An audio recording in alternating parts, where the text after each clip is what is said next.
As the title suggests, these objections are pretty dumb. But also, these are the most common objections, so if you're going to go into spaces with atheists, this will be a very useful video for you. So that being said, let's get right into it.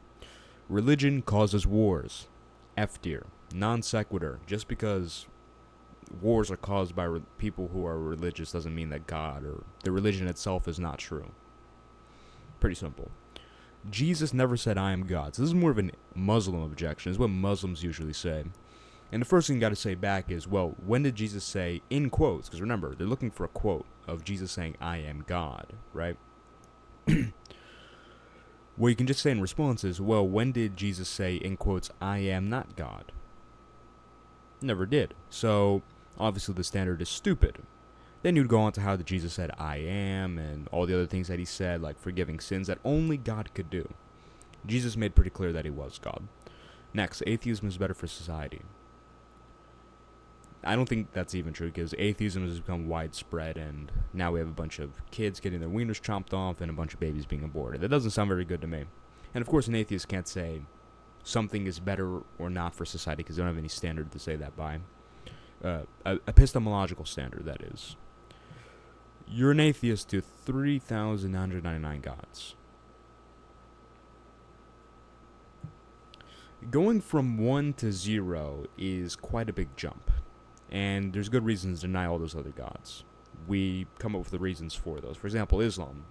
My reason is Muhammad doesn't seem like a true prophet to me. Judaism, Jesus Christ rose, Jesus Christ is the Messiah. All these other religions, they polytheistic religions, for example. Our arguments for God's existence leave us with a monotheistic God, one creator. Next. Or they don't even try to make an argument for the truth of the religion. For example, Buddhism. Buddhism just says, live a nice life. It's not making a claim like Muhammad is a true prophet, Jesus Christ rose from the dead. I don't even know what Judaism's central claim is, because to refute Judaism, I just say, Jesus is the Messiah. God of the gaps.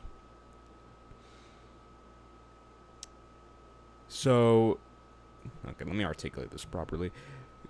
When atheists say God of the gaps, in God of the gaps, this fallacy was originally created by a theist. Okay, atheists don't use it in the same way the God of the gaps fallacy was originally created for, but when they say it, they usually say, like, when you use God as an explanation, you're just using God of the gaps. But in reality, you could say this about any explanation you come up with. For example, gravity. You do all your math equations, or whatever you do, all the nerd stuff you do, like, oh, well, gravity does this, and whatever. Or this exists, this exists, like a little nerd. Then you come up to say, well, gravity is explanation for it. The gravity theory, whatever. Someone could just come along and say, well, that's gravity of the gaps. Obviously, that's stupid, but that's the type of reason they're using here. If you use something as an explanation, automatically it's God of the gaps. Doesn't make sense, but I could see how it'd be somewhat compelling at first glance, so I'll go with D. Can God make a rock he can't lift? I'll put that in D, because again, it could seem compelling at the start, because it seems like, oh, well, it seems like it's the omnipotence paradox, right? But it's like asking God to make a square circle. Omnipotence doesn't mean you can do the logically incoherent. Okay, asking God to make a rock so heavy you can't lift is a logically incoherent idea, so it doesn't impugn omnipotence. Having faith means you deny evidence. F. That's just not true. Evolution. That goes in D. Or actually, you know what? Because to me it's an F, because evolution is completely compatible with Christianity. But I feel like to the average person it might be a C. Because when you talk to an atheist, what is one of the first things they bring up? Oh, well, evolution theory has completely buried God. It doesn't follow from evolution that God doesn't exist. Many theists accept evolution, and it's been for a very long time, even before Darwin, because I think it was St. Augustine, I believe, who said, there's alternative creation hypotheses that can be made from Genesis.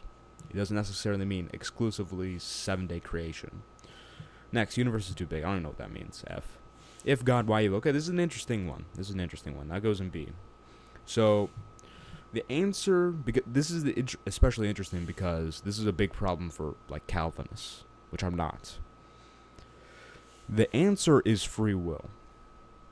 And evil is a result of misuse of free will.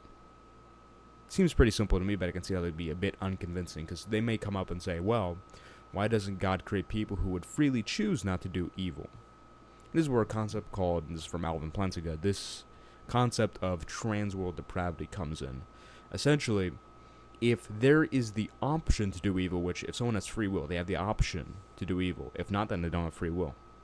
If they have the option to do free will, then that, it logically follows that in a possible world, they will do some form of evil.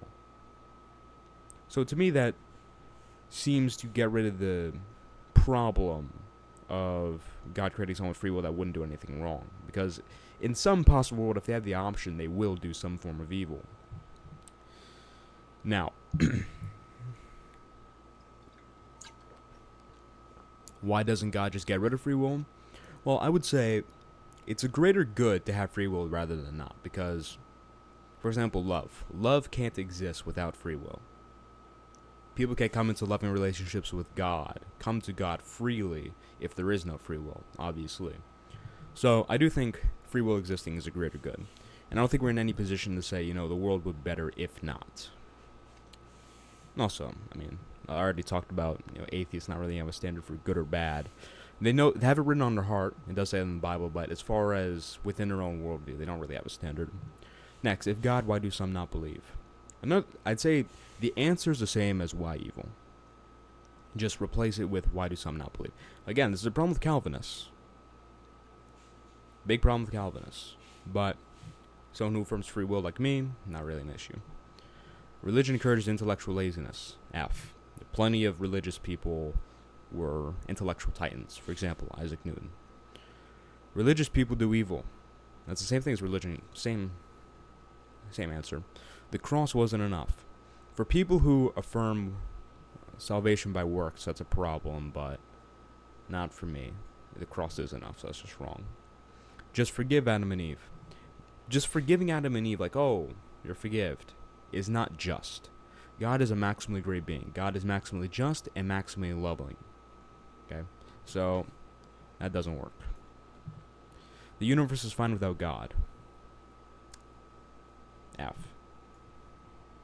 I don't know why so many atheists say something like that, because, for example, a house can exist without the builder just fine. Like, the builder can die after the house is built, and the house is not going to fall apart or something like that. But it doesn't mean that you don't need to find an explanation for why the house exists, right? Or you could just say, well, forget about the builder, or forget about the potential builder, because the house is fine without.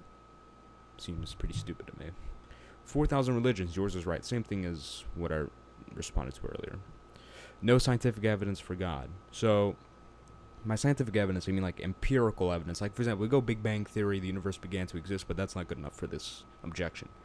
They want like a scientific study showing that God exists. Truthfully, there are plenty of things you believe and I believe without scientific evidence. For example, you don't believe you're hallucinating right now, I don't believe I'm hallucinating, etc. We can't really scientifically prove these things, so that goes in probably C. I'd say the same people who say evolution or same people who say no scientific evidence. Seems kind of compelling, but then you kind of realize, well, where's scientific evidence that you need scientific evidence for something to believe in it? Next, Bible has contradictions. That goes in D. Doesn't really matter to me. For example, my position is God exists, Jesus Christ rose from the dead. The contradictions they bring up, the supposed contradictions, or maybe actual contradictions, don't really have any bearing on that. Bring that up with a Calvinist presuppositionalist. No evidence for objective morality. F, which doesn't matter. I do think there's some evidence in that there seems to be a shared morality amongst humans. I haven't really looked into that argument. I don't know if that commits some kind of fallacy, but it just doesn't matter. Objective morality, no evidence, who cares? Omniscience and free will, okay, that's an interesting one. So, what these people say is, well, if free will exists, then that's impugned by God's divine foreknowledge. Well, that's just not true, because divine foreknowledge is not causative. It doesn't follow necessarily that just because God knows something will happen, that therefore the person is forced to make it happen, impugning on the free will. Necessarily. That's an important word to use there. Anti-Pascal. So I assume this is like a reverse Pascal's wager. Wasn't really able to find it, but maybe if someone was using Pascal's wager, you could try and pull this out, but even then, I mean, that's F. Pascal's wager itself isn't a very good argument for God's existence. At most, it could be used as a reason to start looking into whether or not God exists and making your own conclusion. There you go. Tier list got absolutely baked. Pretty simple, to be honest. None of these objections were really that difficult to deal with, because atheism itself is not a very intelligent worldview, in my opinion. If you want more information on how to answer these objections, or other objections that aren't on this tier list, join the link in the description, the movement Building Back Christian Men, the Discord. Amazing information there because I am amazing myself. Subscribe for more amazing videos. Check the playlist in the description to change your life. Follow for more, or follow me on Instagram for amazing posts, website, give me your email, etc. Just do it. I'm amazing. Those are my call to actions. See you next video.